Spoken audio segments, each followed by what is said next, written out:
মোৰ আজিৰ এই ভিডিঅ'টোৰ যোগেদি শেহতীয়াকৈ DEEৰ অধীনৰ LPUPৰ যি ৫,৫৫০টা পদৰ যোৱা 10 তাৰিখে ফাৰ্ষ্ট প্ৰভিজনেল লিষ্ট প্ৰকাশ পাইছে। এই সম্পৰ্কে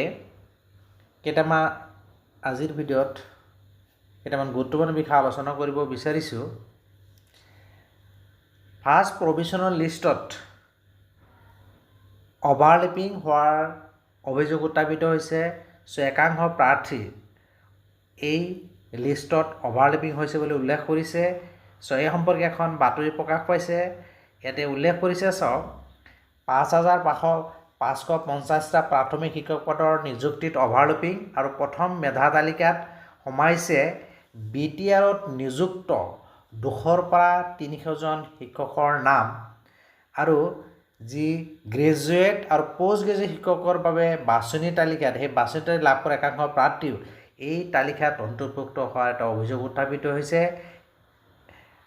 আৰু দিছপুৰ প্ৰেছ ক্লাবত সমূহ টেট উত্তীৰ্ণ প্ৰাৰ্থীৰ এখন সংবাদমেল অনুষ্ঠিত হৈছিলে। এই সম্পৰ্কে বাতৰিত প্ৰকাশ পাইছে। ইয়াতে চাওক, আইনী মেৰপেচৰ পৰা মুক্ত হোৱাৰ পাছত প্ৰাথমিক পৰ্যায়ত ৫,৫৫০টা শিক্ষক পদৰ নিযুক্তিৰ বাবে প্ৰথমখন অস্থায়ী মেধা তালিকা প্ৰকাশ পোৱাৰ পাছত একাংশ প্ৰাৰ্থীৰ মাজত তীব্ৰ প্ৰতিক্ৰিয়া সৃষ্টি হৈছে। যোৱা 10 ছেপ্টেম্বৰত প্ৰকাশ পোৱা এই তালিকাখনত অভাৰলেপিং হোৱাৰ গুৰুতৰ অভিযোগ প্ৰাৰ্থীসকলে উত্থাপন কৰিছে।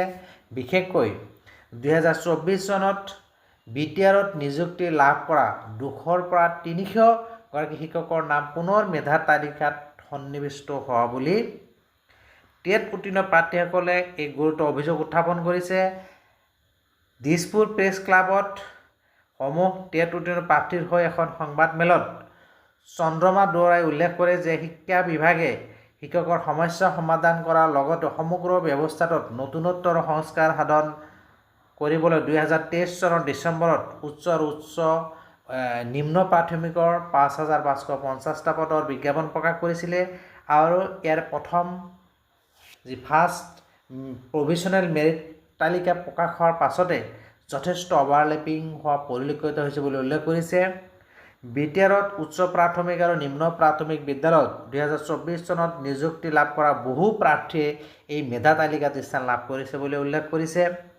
ইয়াৰ উপৰিও BTRৰ যি গ্ৰেজুৱেট আৰু পোষ্ট গ্ৰেজুৱেট শিক্ষক পদৰ নিযুক্তি লাভ কৰা বহুতো প্ৰাৰ্থীৰ নাম এই প্ৰথম মেধা তালিকাত অস্থায়ী মেধা তালিকাত সন্নিৱিষ্ট হোৱা বুলি উল্লেখ কৰিছে।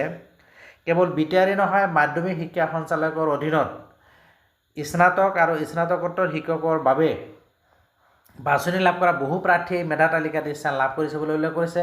তাৰ পৰিপ্ৰেক্ষিতত অতি কম নম্বৰৰ বাবে একাংশ প্ৰাৰ্থী বঞ্চিত হোৱাৰ সম্ভাৱনা প্ৰকট হৈ পৰিছে বুলি মন্তব্য কৰি উল্লেখ কৰে যে 2024 চনত সৰ্বশিক্ষাৰ অধীনত নিযুক্তি লাভ কৰা ঠিকাপতি শিক্ষকসকলক নিয়ম কৰা হ'ল আৰু এনে নিয়মকৰণত অন্তৰ্ভুক্ত হোৱা শ প্ৰাৰ্থীৰ নামো ৫,৫৫০টা পদৰ বাবে প্ৰকাশ কৰা মেধা তালিকাত অন্তৰ্ভুক্ত হৈছে।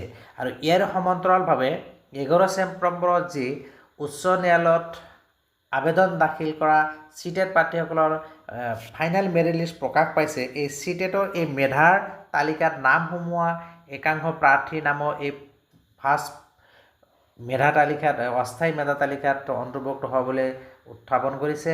আৰু একেজন প্ৰাৰ্থী এটা বিভাগতে 2-3টা পদৰ বাবে বাছনি লাভ কৰাৰ ফলত অভাৰলেপিং হৈ বহু পদ খালী হৈ যোৱাৰ সম্ভাৱনাই দেখা দিছে, যাৰ বাবে উল্লেখ কৰিছে যে 1, 2 বা 5 নম্বৰৰ কাৰণে মেধাৰ তালিকাত নাম অন্তৰ্ভুক্ত নোহোৱা প্ৰাৰ্থীসকল বঞ্চিত হৈ ৰ'ব বা অলপ নম্বৰৰ কাৰণে বঞ্চিত হৈ থকা প্ৰাৰ্থীসমূহে এই তালিকাৰ পৰা বাদ পৰি ৰ'ব। আৰু পদসমূহৰ বাবে আবেদন কৰা বহু প্ৰাৰ্থী বয়স উকলি যাবলৈ কম দিন বাকী আছে, তেওঁলোকৰ বাবে শিক্ষক হোৱাৰ এই শেষ সুযোগ হ'ব। অৰ্থাৎ যদি এই অলপ নম্বৰৰ কাৰণে বাদ পৰি যায় এই অভাৰলেপিঙৰ ফলত, যিসকলৰ বয়সৰ কথাটো আছে, যদিহে অভাৰলেপিঙৰ সমস্যা চৰকাৰে সমাধান নকৰে তেনেহ'লে এই প্ৰাৰ্থীসকলে পুনৰ বঞ্চিত হৈ ৰ'ব। অভাৰলেপিঙৰ সমস্যাটো যদি সমাধান নহয় তেনেহ'লে বহুত প্ৰাৰ্থী এই নিযুক্তিৰ পৰা অলপ নম্বৰৰ কাৰণে যিসকল পইণ্ট কিবা নম্বৰৰ কাৰণে যদি বাদ পৰি যাব পাৰে।